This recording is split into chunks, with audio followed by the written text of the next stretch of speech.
Hello, hello, hello, and welcome back to CreativeMelodi. I'm Anthony Frazer, and this is Marlene Marvelous. And do we have a video for you? But before we do, Be sure to go ahead and smash that like button and also subscribe to the channel. Subscribe to the channel. And if you would like to follow us on social media, our links are down below in the description box, so be sure to go ahead and check that out. Also, you can check out my handle for my Vivo channel, which has all of my music videos on it. So go ahead and check that out. And we also have our own personal YouTube channels, which are going to be right here and right here. You know, if you guys want to go like, comment, and subscribe on there, and then come back over here, like, comment, subscribe on this video and all of our videos here because we love making you guys content. Yes, and you can also check out my live performances, music videos, behind the scenes, and my songs and singles all on my personal YouTube channel as well. But this video, we are about to dive into a song from Mariah Carey. It is called Looking In. It is the last song from Daydream. Okay. It is another one of my favorite songs from this album. This album is just so good. Looking In is such a personal, introspective song, and I can't wait for you to listen to this song. So without further ado, let's dive in. Here we go.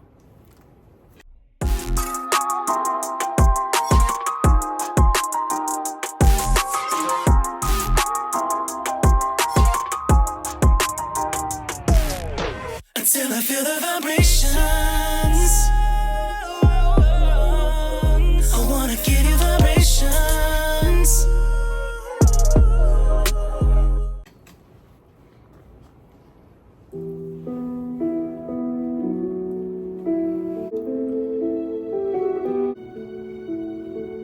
And see who live. That's all there is. Where Brittany should redo this.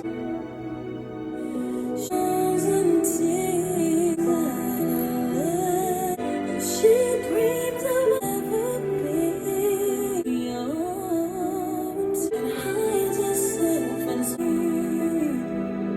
Now for granted all I have, that I am understand as though I was somebody willing to bleed for me. And you'll never know me.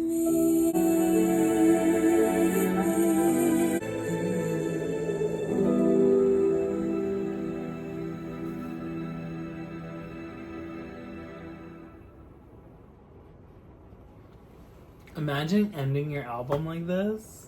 Yeah. Like, what a fucking damn dagger to the heart. Just like, bitch, stab me up. Ugh, my God. Can we just talk? Because I almost cried. I literally was like, bitch, you better pull it back because you got a whole album to listen to.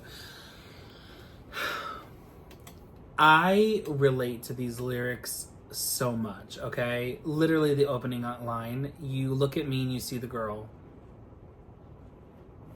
Here I am. She really is that girl. You know? No, I'm kidding. But it's like, you look at me and you see the girl who lives inside the golden world. You don't believe that's all there is to see. You'll never know the real me. Again, relatable. I can relate to it. I lived through it. There's family members who reached out to me once I came to Arizona who thought, oh, he's famous. Oh, he's got music out. Oh, he's doing this and that. Not knowing that, like, I'm doing all this independently. Not knowing that I literally do not have a label backing me. There is no financial backing. What I'm doing is I'm working full-time jobs, and 6 and 7 of them at a time, and literally putting all I have into my music and just to survive. And that's it. And then they're like, oh, can I get $5,000? Can I get this? Can I get that? Like, you see this glitz and glam. You see this over-the-top thing that's going on because this is what I show on social media. You don't actually get to see that I'm struggling and like there's a lot going on in my life just for me to even sequester the energy to get my dreams together. You know what I'm saying? Like, to even put forth the effort to have a song being out there. Like, you don't see that, right? And then we go into the next line. She smiles through 1,000 tears and harbors adolescent fears. She dreams of all that she could never be. She waits in insecurity. Like, again, me, like, I smile through 1,000 tears and harbor adolescent fears. There is so much that I went through as a kid that when even writing my book, like putting my memoir together, we've only gotten through like 12 chapters, right? Yeah. And I literally, sometimes I read through that and I can't even continue to go on in my story because I don't even know how I got through that. I don't know how little Anthony got past all that shit. Like, that was a lot of fucking shit to go through. There was so much that happened in the first 12 years of my life that I'm just like, I don't know that I want to relive the rest of it. And the rest of it is kind of where I start to take control because I realize that those around me don't have the ability to take control, right? And like, they're leading me down a path of like, I'm going to follow the same suit, you know? And so, again, I can relate right there. And then she dreams of all that she could never be and wades in insecurity. I am... so many things am I insecure about, and a lot of people are like, oh my god, you're the most uninsecure person possible. Like, you seem like you have all the sense of who you are, you have all the security in the world, like you seem like you have it all together, and I really don't. This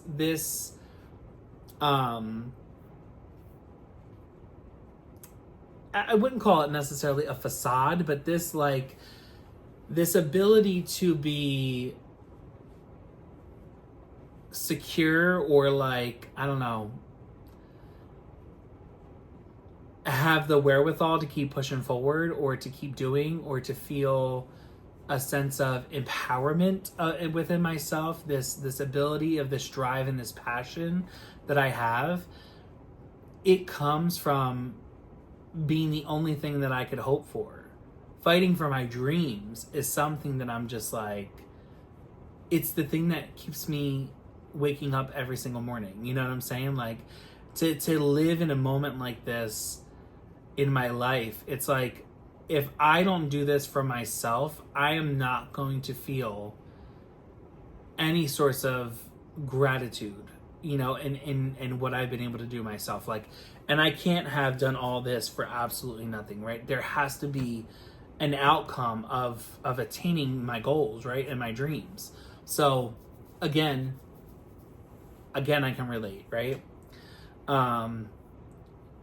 Don't say she takes it all for granted. I'm well aware of all I have. Don't think I am disenchanted. Please understand. Again, I can understand. Literally, my family has told me time and time again, like, you live in a decent house, you have a decent job, you have clothes on your back, be grateful with what you have. And I'm like, I'm not saying I'm not grateful, but where in the sense, and then again, my family is one to talk because every single one of them have always been like, chase after your dreams, do what you want to do, blah, blah, blah, blah, blah, this and that. Like, and I'm not saying I'm ungrateful with where I'm at. I'm just saying I have more in store for myself. There is a thought process and there is a passion and there is an end goal of where I want myself to be. Not that I am upset with where I'm at. I just know there's somewhere else that I need to be right now, and I am not there. So what can I do possibly to get myself there? They're my dreams, and that's where I want to be, right? And I feel currently in the situation that I'm in that I'm kind of trapped, you know? I'm kind of in this like this, not necessarily like a hell, but like a dungeon, right? I'm captive in my own self and in my own sense of being of where I'm at, right? And I need to be able to get to that next spot. And how do I do it, right? It's not necessarily asking anybody to do it for me. It's how do I do it myself? How do I get through to the other side? And then it seems as though I've always been somebody outside looking in. Well, here I am for all of them to bleed, but they can't take my heart from me. They can't bring me to my knees. They'll never know the real me. And I truly feel like that with probably everybody in my life. I don't know that a single person understands the weight of the world that is on my shoulders. I don't think anybody truly understands the weight of the world that I feel from day to day. I truly feel like maybe I set myself up for failure sometimes, you know? But also in the sense of like people who need me, right? And me feeling not necessarily guilty, but like feeling like I have to help. That is, it's so much. Like, and I feel like I bleed myself completely dry just to get by with what my necessities are, and sometimes with less than that, you know? And it wasn't until the last couple years, like right around the big sick, right, that I kind of understood that I need to start putting myself first. And I wound up hurting people in the meantime, and I knew that there was a possibility that this could happen, but I knew that if I didn't start to make a change mentally to where I put myself in this higher position mentally, that I would not be able to attain my goals. I would always put myself on the back burner, and I would always put myself second compared to anybody else. And I think that that's a healthy thing to do, is to assess the situation and see where you're putting yourself. But I think it's also a healthy thing to do to realize that, you know, you're not a young little kid anymore, and you're not a teen, you're not a young man. You are grown, and you have to make your own decisions, and you have to do what's best for you. And most of the time that's not going to include everybody else. You know what I'm saying? So I love this song. I live and breathe this song. I feel like this song is I feel like this song kind of fits the memoir that I'm writing, you know? Like, it could be the lead song from the memoir, right? Yeah. It could be the commercial. It could be the intro, right? But it is what it is, you know? And I love this song. I love that I can relate to it. And I hope that Mariah feels, I don't know, a sense of gratitude or a sense of relief that she's not the only one, and that other people are there with her. And I know that her point of view was somewhat different, but, you know, as an artist, you look for people to relate to your music. And as a songwriter, people that you can touch with your song, even if it's just one person, you feel grateful for, you know? And I feel like Mariah probably feels the same way. But how about you? What do you think? No, it's a really great song. I do like it. I like that it's a little bit more stripped back than kind of compared to so far what we've heard. So I don't know. I like that. I think that it creates like this new atmosphere for the song. I love her voice on this. It's so like, oddly enough, it sounds very vulnerable. Yeah, and I do really like the lyrics. The lyrics are really, really nice. And I mean, once again, you get that Mariah Carey vocabulary. Disenchanted. There was another word I saw that I was like, of course. Adolescent fears. Harbors adolescent fears. I'm like, of course, we just, you know. Yeah, no, it's a really great song. Yeah. What did you rate it? 10. 10 as well. That is it for this video, though. We'll see you in the next one. Be sure to like, comment, and subscribe. Hit that notification button for all future videos, and we'll see you very soon. Bye for now. Bye!